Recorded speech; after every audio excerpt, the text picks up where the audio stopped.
I met Rockefeller through a female attorney I knew who called me up one day and said, one of the Rockefellers would like to meet you. I had made a video called Mad as Hell, and he'd seen the video and wanted to meet me and knew I was running for governor of Nevada. So sure, I'd love to meet him. And I met him and I liked him.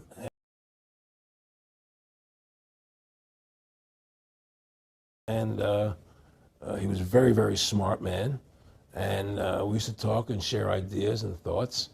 And he's the one who told me 11 months before 9/11 ever happened. He's the one who told me 11 months before 9/11 ever happened. He's the one who told me 11 months before 9/11 ever happened that there was going to be an event. Never told me what the event was going to be, but there was going to be an event. And out of that event, we were going to invade Afghanistan to run pipelines from the Caspian Sea. We were going to invade Iraq, to take over the oil fields, establish a base in the Middle East, and make it all part of the New World Order. And we go after Chavez in Venezuela. And sure enough, later, 9/11 happened. And I remember he was telling me how how you're going to see soldiers looking in caves for people in Afghanistan and Pakistan and all these places. And there's going to be this war on terror, which is no real enemy. And the whole thing is a giant hoax. This war on terror, which is no real enemy.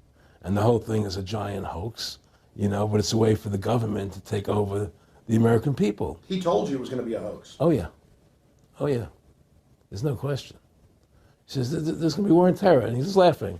There's no, who are we fighting? I mean, why do you think 9/11 happened and then nothing's happened since then?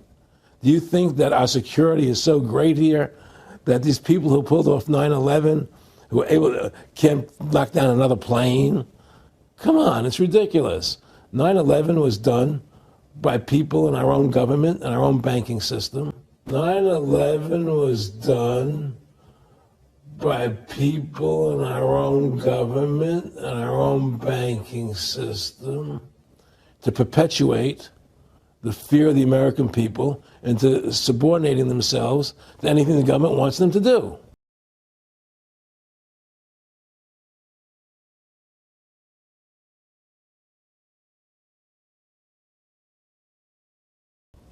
That's what it's about, and to create this war, this endless war on terror, and that's why and that was the first lie, and the next lie was going into Iraq.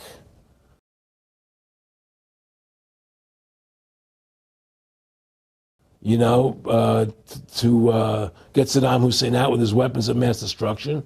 That was the next lie. Now, look, this whole war on terror is a fraud. It's a farce. It's very difficult to say it out loud because people are intimidated against saying it. Because if you say it, they want to make you into a nutcase. But the truth has to come out. That's why I'm doing this interview. The fact of the matter happens to be that the whole war on terror is a fraud. It's a farce. Yeah, there's a war going on in Iraq because we invaded Iraq.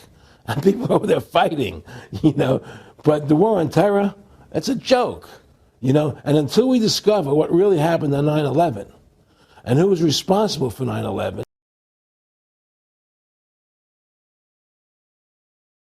Because that's where the war on terror emanates from.